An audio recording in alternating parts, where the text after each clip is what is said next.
Hello students, welcome to my channel Dr. Sudhakar's Tutor Tube.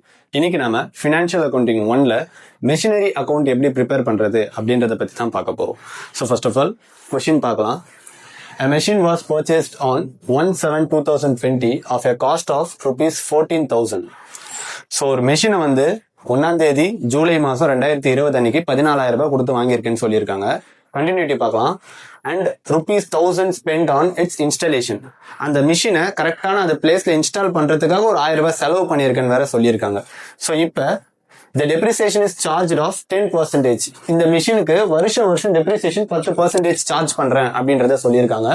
On straight line method. So machinery அக்கௌண்ட்டுக்கு நம்ம என்ன method of டெப்ரிசியேஷனை வந்து follow பண்ண போறோம் அப்படின்றது ரொம்ப முக்கியம். ஸ்ட்ரெயிட் லைன் மெத்தடை ஃபாலோ பண்ண போறோம். The most easiest method in depreciation accounting. The books are closed on 31st December every year. இதுவும் டெப்ரிசியேஷன் அக்கௌண்டிங்ல மிஷினரி அக்கௌண்ட் கண்டுபிடிக்கிறதுக்கு ரொம்ப முக்கியமான ஒரு ஹிண்ட்னு சொல்லலாம். 31st December தான் ஒரு வருஷமா அக்கௌண்ட்ஸ் க்ளோஸ் ஆகுது அப்படின்னு சொல்றாங்க. Next, the machine was sold for rupees 9,500 on 31/3/2023. அந்த மெஷினை, அதாவது 1ஆம் தேதி ஜூலை மாசம் 2020 வாங்கின மெஷினை 31ஆம் தேதி மார்ச் மாசம் 2023 9,500 ரூபாய்க்கு வித்திருக்கேன் அப்படின்னு சொல்றாங்க. Show the machinery account. So இந்த இன்ஃபர்மேஷன் எல்லாம் வச்சு நம்மள மெஷினரி அக்கௌண்ட்டை கண்டுபிடிக்க சொல்லியிருக்காங்க. ஸோ ஃபர்ஸ்ட் ஆஃப் ஆல் நான் முன்னாடியே சொன்ன மாதிரி எப்போ அக்கௌண்ட்ஸ் க்ளோஸ் ஆகுது அப்படின்ற டேட் ரொம்ப முக்கியம். ஸோ இதை வச்சுதான் நம்ம செம்ம கேரி ஆன் பண்ண முடியுமே. லைக்வைஸ் எப்போ அந்த மெஷினரியை வாங்கியிருக்காங்க அப்படின்ற டேட்டும் ரொம்ப ரொம்ப முக்கியம். So first of all machinery என்ன டேட்டுக்கு வாங்கியிருக்காங்க அப்படின்னு பார்த்தீங்கன்னா 1ஆம் தேதி 7ஆம் மாசம். Before starting to the sum, this is the proforma of machinery account. So machinery அக்கௌண்ட்டுக்கு ப்ரொஃபார்மா இதுதான், அதாவது ஃபார்மேட். இந்த ஃபார்மேட்டை தான் நீங்க ஓபன் பண்ணணும். இது ஒரு டபுள் என்ட்ரி சிஸ்டம் சம். ஓகேங்களா? Debit side and credit side. இப்போ ஃபர்ஸ்ட் டேட். மிஷினரி வந்து 1ஆம் தேதி 7ஆம் மாசம் 2020 அன்னைக்கு பர்ச்சேஸ் பண்ணியிருக்காங்க. ஸோ மிஷினை பர்ச்சேஸ் பண்றதுக்கு ஆக்சுவலா நம்ம என்ன ஜேர்னல் என்ட்ரி போடுவோம் அப்படின்னு பாத்தீங்கன்னா machinery account debtor to bank account அப்படின்ற ஜேர்னல் என்ட்ரி போடுவோம் இல்லையா? ஸோ இப்போ நம்ம போடுறது மிஷினரி அக்கௌண்ட் தான். Machinery account debtor to bank, இல்லைன்னா கேஷ்னு போடுவோம். ஸோ நம்ம டிரான்சாக்ஷன் எல்லாமே பேங்க் அக்கௌண்ட் மூலியமா தான் இப்போ டிரான்சாக்ஷன் பண்றதுனால டு பேங்க் அப்படின்றத நம்ம இங்க சேர்த்துக்கிறோம். So to bank. எதுக்காக இங்க டு பேங்க்னு போடுறோம்னா பர்ச்சேஸ் நடந்திருக்கு. முதல்ல நம்ம அந்த மிஷினரியை வாங்கியிருக்கோம். ஸோ நான் உங்களுக்கு ஹிண்ட்டுக்கு இந்த இடத்துல பர்ச்சேஸ் அப்படின்னு போடுறேன். இது எதுக்காக போடுறேன் அப்படின்றதும் உங்களுக்கு சம்முடைய எண்டில் புரியும். ஸோ டு பேங்க் போட்டாச்சு. இதுல முக்கியமான பாயிண்ட் என்னன்னா மிஷினரியை வாங்கின ரேட் எவ்வளோன்னு பாத்தீங்கன்னா 14,000. இந்த இடத்துல அந்த 14,000 மட்டும் போடக்கூடாது. பிளஸ் அதுக்கு செலவு பண்ண இன்ஸ்டாலேஷன் பண்றதுக்காக ஒரு 1000 ரூபாய் செலவு பண்ணிருக்கோம் இல்லையா, அதுவும் இது கூட தான் சேர்த்துக்கணும். இதுக்கு நான் உங்களுக்கு ஒரு எக்ஸாம்பிள் சொல்றேன். இப்போ சே ஃபார் எக்ஸாம்பிள் நம்ம ஒரு ஹோம் அப்ளையன்சஸா ஏசி வாங்குறோம் அப்படின்னா அந்த ஏசியோட ரேட் பாத்தீங்கன்னா ஒரு 10,000 இருக்குன்னு வச்சுக்கோ. ஆனா நம்ம வெளியே சொல்லும் போது, ஒரு ஸ்ட்ரேஞ்சர் கிட்ட சொல்லும் போது ஏசியோட ரேட் எவ்வளவுன்னு கேட்டோம் அப்படின்னா அவங்க கிட்ட 12,000 சொல்லுவோம். ஏன்னா அந்த ஏசி உடைய ஒரிஜினல் ரேட் இல்லாம அந்த ஏசிக்காக நம்ம செலவு பண்ண ரேட்டையும் சேர்த்து தானே சொல்லுவோம். So like wise machinery rate 14,000, அதுக்கு செலவு பண்ண காசு 1,000. ஏன்னா அதுவும் நம்மளுடைய எக்ஸ்பென்சஸ் தானே சேருது. ஸோ அதனால டோட்டலா இந்த இடத்துல 15,000 வந்து அதோடைய ஒரிஜினல் வேல்யூவா நாம போடுறோம். இப்போ நம்ம மிஷினரிக்கு டெப்ரிசியேஷன் கண்டுபிடிக்கிறோம் இல்லையா? ஸோ மிஷினரி வந்து அக்கௌண்ட்ஸ் எப்பவுமே 31st டிசம்பர்ல க்ளோஸ் பண்றேன்னு சொல்றாங்க. ஸோ 31/12/2020 க்ளோஸ் ஆகுது. அதுக்கு நம்ம இப்ப டெப்ரிசியேஷன் கண்டுபிடிக்க போறோம். இதுக்கு இந்த இடத்துல by depreciation 15,000 straight line method போடுறோம் இல்லையா? ஸோ 15,000 மிஷினோடைய ஒரிஜினல் வேல்யூ 15,000 கூட நமக்கு இங்க ரேட் ஆஃப் டெப்ரிசியேஷன் கொடுத்துருக்கான் இல்லையா? 10% ரேட் ஆஃப் டெப்ரிசியேஷன் கொடுத்துருக்கான். ஸோ அந்த 10% நான் இங்க போட்டுக்கிறேன். பிளஸ் நான் சம்முடைய பிகினிங்லேயே சொன்னேன் க்ளோசிங் டேட்டும் ஓப்பனிங் டேட்டும் ரொம்ப முக்கியம்ட்டு. மிஷினரி வாங்கின டேட் ஓப்பனிங்கு. ஸோ அக்கௌண்ட்ஸ் வருஷம் க்ளோஸ் பண்ற டேட் வந்து 31st டிசம்பர். இந்த ரெண்டு டேட்டையும் கம்பேர் பண்ண போறோம். இப்ப என்னன்னா 1ஆம் தேதி 7ஆம் மாசம் வாங்கியிருக்காங்க. இது 31/12 க்ளோஸ் ஆகுது. இதுக்கு ரெண்டுத்துக்கும் இருக்க டிஃபரன்ஸ் பாத்தீங்கன்னா 7, 8, 9, 10, 11, 12. ஸோ 6 மாசம் வருது. அப்ப இந்த 6 மாசத்துக்கு மட்டும் தான் உங்களால என்ன கண்டுபிடிக்க முடியும்னா டெப்ரிசியேஷன் கண்டுபிடிக்க முடியும். ஒரு வருஷத்துக்கு ஃபுல்லா கண்டுபிடிக்க முடியல. ஏன்னா மிஷின் வாங்கி 6 மாசம் தான் ஆகுது. அப்ப 15,000த்துல 10% எவ்வளவுன்னு பாத்தீங்கன்னா 1,500 ரூபாய்.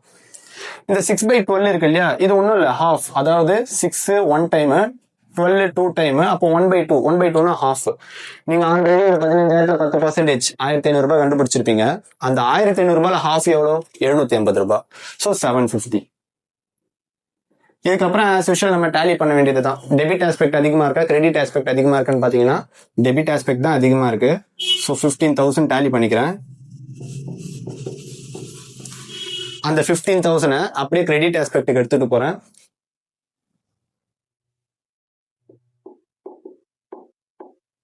இப்ப இந்த அமௌண்ட்டுக்கும் அந்த அமௌண்ட்டுக்கும் இருக்கக்கூடிய டிஃபரன்ஸ் எவ்வளவுன்னு பாத்தீங்கன்னா 14,250 ரூபாய் பேலன்ஸ் அமௌண்ட் இல்லையா? 14,250. ஸோ இதுக்கு பேரு க்ளோசிங் பேலன்ஸ்.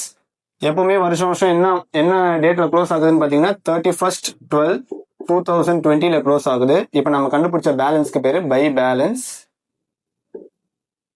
Carried down.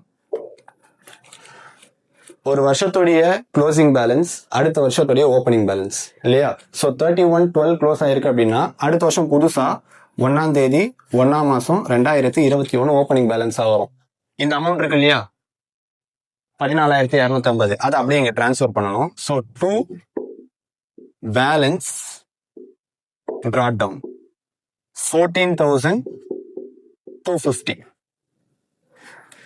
இப்ப ஸ்ட்ரெயிட் லைன் மெத்தட் போடுறதுனால 15,000 ரூபாய்க்கு தான் நம்ம எப்பவுமே வருஷம் வருஷம் டெப்ரிசியேஷன் கண்டுபிடிக்கணும். இது நீங்க எல்லாருமே கீனா உங்களுடைய மைண்ட்ல ஞாபகம் வச்சுக்கணும். சரிங்களா? ஸோ வருஷம் வருஷம் அக்கௌண்ட்ஸ் எப்போ க்ளோஸ் ஆகுது அப்படின்னு பாத்தீங்கன்னா 31/12. இந்த வருஷம் 2021 இல்லையா? ஸோ 2021. மேல லாஸ்ட் இயருக்கு நம்ம போட்ட மாதிரி பை டெப்ரிசியேஷன். இப்ப நம்ம போடுற மெத்தட் ஸ்ட்ரெயிட் லைன் மெத்தட்ன்றதுனால ஃபர்ஸ்ட் நம்ம வாங்கின ஒரிஜினல் வேல்யூ 15,000க்கு 10%. இப்ப நம்ம இந்த கால்குலேஷன் போறதுக்கு முன்னாடி இந்த இடத்துக்கும் இருக்க டிஃபரன்ஸ் என்ன அப்படின்றத பாத்துடலாம். சோ இந்த இடத்துக்கும் பாத்தீங்கன்னா 6 month டிஃபரன்ஸ் இருக்கு. ஆனா இப்போ நாம போடுற 21st அந்த இயருக்கு 2021க்கு ஒரு வருஷம் உங்களுக்கு கால்குலேட் ஆயிருக்கும். 1ஆம் மாசம் ஸ்டார்ட் ஆகி 12ஆம் மாசம் முடியுது அப்படின்றதுனால நம்ம அந்த மந்த் கால்குலேஷன் எதுவுமே போட வேண்டியது இருக்காது. சரிங்களா? ஸோ டைரக்டா 15,000 into 10% அதோட விட்டுடலாம். அப்ப எவ்வளவு வருதுன்னு பாத்தீங்கன்னா 1,500 ரூபாய். இப்ப இந்த 1,500 ரூபாய் இருக்கு இல்லையா? இப்ப நாம 2020க்கும் 2021 தான் கணக்கு போடுறோம். சே ஃபார் எக்ஸாம்பிள் 25 வரைக்கும் போகுதுன்னா 25 வரைக்கும் அந்த 1,500 ரிமைன்ஸ் த சேம். ஏன்னா ஸ்ட்ரெயிட் லைன் மெத்தட்ல நீங்க டெப்ரிசியேஷன் ஃபர்ஸ்ட் என்ன கண்டுபிடிக்கிறீங்களோ அதுதான் உங்களுக்கு வந்துகிட்டே இருக்கும். ஓகேவா? ஸோ இப்ப பேலன்ஸ் பார்க்கலாம். 31/12/2021 மிஷினரி அக்கௌண்ட்ல டேட் ரொம்ப ரொம்ப மேண்டேட்டரி. ஸோ அதை மறந்துடக்கூடாது, டேட் முக்கியமா போடணும். By balance carry down. இந்த வேல்யூக்கும் டிஃபரன்ஸ், அதாவது இதுதான் அதிகமா இருக்கு. டெபிட் பேலன்ஸை நான் டோட்டல் பண்ணிக்கிறேன். ஸோ அதை அப்படியே இங்கே கேரி ஃபார்வர்ட் பண்ணிக்கிறேன். 14,250. இந்த ரெண்டு அமௌண்ட்டுக்கும் இருக்கக்கூடிய டிஃபரன்சியேஷன் 14,250 ரூபாயில 1,500 ரூபாய் போயிடுச்சு அப்படின்னா 12,750 ரூபாய். இன்னும் நமக்கு சம் முடியல.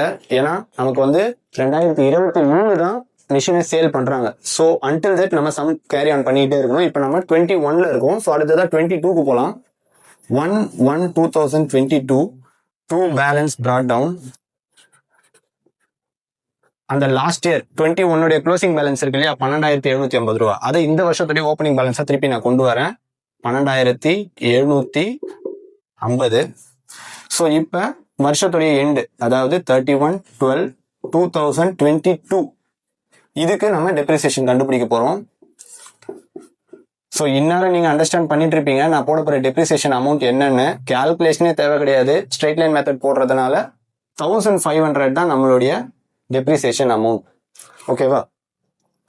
ஸோ பேலன்ஸ் இங்க தான் அதிகமா இருக்கு, டெபிட் சைட் தான். 12,750 அகைன் 12,750. ஸோ இது ரெண்டுத்துக்கும் இருக்கக்கூடிய டிஃபரன்சியேஷன் என்ன அப்படின்னு பாத்தீங்கன்னா 11,250. அதுதான் உங்களுடைய க்ளோசிங் பேலன்ஸ். ஸோ 31/12/2022 இதோடைய closing balance by balance carry down. இது என்ன அப்படின்னு பாத்தீங்கன்னா 11,250. சம்ம முடிஞ்சிருச்சான்னு பாத்தீங்கன்னா இன்னும் முடியல. நம்ம இன்னும் 2022 தான் இருக்கும். மிஷின் சேல் பண்றது 2023. So we are at the end of the sum. 1ஆம் தேதி 1ஆம் மாசம் 2023. போன வருஷத்துடைய க்ளோசிங் பேலன்ஸை இந்த வருஷத்துக்கு ஓப்பனிங் பேலன்ஸா திரும்ப கொண்டு வரேன். 2 பேலன்ஸ் brought down. அதோடைய அமௌண்ட் எவ்வளோன்னு பாத்தீங்கன்னா 11,250. இப்ப மிஷின் வந்து சேல் பண்ற டேட் கொடுத்துருக்காங்க இல்லையா, அது என்ன டேட்னு பாருங்களேன். 31/3/2023. ஆனா வருஷம் நமக்கு அக்கௌண்ட்ஸ் க்ளோஸ் ஆகுற டேட்டு 31ஆம் தேதி டிசம்பர் மாசம் எவ்ரி இயர் க்ளோஸ் ஆகுது அப்படின்னு சொல்லியிருக்கான். ஸோ அப்ப இந்த டேட்டையும் மிஷின் சேல் ஆகிற டேட்டையும் கம்பேர் பண்ணீங்கன்னா 3 மாசம் எக்ஸஸா இருக்கு இல்லையா. ஸோ இப்போ நம்ம அந்த மந்த்தை தான் போடணும். மிஷின் வந்து சேல் பண்ற அந்த மந்த்தை தான் போடணும். 31/3/2023. ஓகேவா. மிஷின் வித்து 3 மாசம் தான் ஆகுது. அப்ப மிஷின் சேல் பண்றோம். நான் உங்களுக்கு ஆல்ரெடி மிஷின் வாங்குறோம் அப்படின்னா பர்ச்சேஸ்னு ஒரு ஹிண்ட் பிகினிங்ல போட்ட ஞாபகம் இருக்கா. பர்ச்சேஸ் பண்ற மிஷினை 2 பேங்க் ரெசம்பிள் பண்றோம் அப்படின்னா அப்ப சேல் பண்ணணும் அதோடைய ஆப்போசிட்ல தானே மென்ஷன் பண்ணணும். என்னென்ன 2 பேங்க்னு பர்ச்சேஸ்க்கு மென்ஷன் பண்ணனா பை பேங்க்னு கிரெடிட் சைடு மென்ஷன் பண்ணணும். ஸோ பை பேங்க் உங்களுடைய ரெஃபரன்ஸ்க்காக சேல் அப்படின்னு நான் இங்க போட்டுறேன். ஸோ எவ்வளவுக்கு சேல் பண்றோம் அப்படின்னு பாத்தீங்கன்னா 9,500 ரூபாய்க்கு சேல் பண்றோம். இதுல இன்னொரு விஷயம் மிஸ் ஆகுது. அது என்னன்னு பாத்தீங்கன்னா டெப்ரிசியேஷன். இதுக்கும் நீங்க டெப்ரிசியேஷன் கண்டுபிடிச்சுதான் ஆகணும். மிஷின் வந்து அக்கௌண்ட்ஸ் க்ளோஸ் ஆன 3 மாசத்துலயே மிஷினை சேல் பண்றீங்க. அப்ப அந்த 3 மாசத்துக்கு முன்னாடி தனியா நீங்க என்ன பண்ணணும், டெப்ரிசியேஷன் கண்டுபிடிக்கணும். திரும்பவும் அகைன் 31/3/2023 போட்டு பை டெப்ரிசியேஷன் 1,500. அதாவது 15,000த்துல 10%. அதை நான் 1,500 டைரக்டா போட்டுட்டேன். 3 மாசத்துக்கு கண்டுபிடிக்கணும். 3 divided by 12 which means 3 வந்து 1 time, 12 4 time. 1,500 4 வகுத்தோம், அதாவது டிவைட் பண்ணோம் அப்படின்னு பாத்தீங்கன்னா 375 உங்களுக்கு வந்து அமௌண்டா வரும். ஓகேவா. சோ இப்ப பாத்தீங்கன்னா இந்த பேலன்ஸ் உங்களுக்கு அதிகமா வருதா, அந்த பேலன்ஸ் உங்களுக்கு அதிகமா வருதான்னு பாத்தீங்கன்னா இந்த பேலன்ஸ் தான் அதிகமா வருது. பேலன்சிங் ஃபிகரையும் தாண்டி இந்த இடத்துல நம்ம கொஞ்சம் தியரிட்டிக்கலா யோசிக்கணும். என்னன்னா இப்ப நம்மளுடைய மிஷினோட வேல்யூ 2023 நம்மளுடைய மிஷினுடைய வேல்யூ 11,250 ரூபாவா இருக்கு. அப்படி இருக்க மிஷினை 9,500 ரூபாய்க்கு சேல் பண்ணீங்கன்னா டெப்ரிசியேஷனோட சேர்த்து 9,875 ரூபாய்க்கு நீங்க சேல் பண்ணீங்கன்னா உங்களுக்கு லாபமா நஷ்டமா நீங்க யோசிக்கணும். So of course it is loss. Machine value 11,250 ரூபாய், ஆனா உங்களுடைய சேல் வேல்யூ பாத்தீங்கன்னா 9,875 ரூபாய் வருது. அப்ப நீங்க லாஸ்க்கு தான் விற்கிறீங்க. ஸோ எந்த இடத்துல உங்களுக்கு மிஸ்மேட்ச் வருதுன்னு பாத்தீங்கன்னா அந்த சைடு தான் மிஸ்மேட்ச் வருது. ஸோ இங்க டோட்டல் பண்ணிக்கலாம். 11,250 அதே 11,250 நான் இங்க போட்டுக்கிறேன். ஸோ நமக்கு வரக்கூடிய அந்த மிஸ்மேட்ச் தான் நம்மளுடைய balancing figure by balance carried down. So எவ்வளோன்னு பார்த்தீங்கன்னா இதுக்கும் நமக்கு வரக்கூடிய டிஃபரன்ஸ் எவ்வளோ இருக்கு அப்படின்னு பார்த்தீங்கன்னா 11,250ல 9,875 போயிடுச்சுன்னா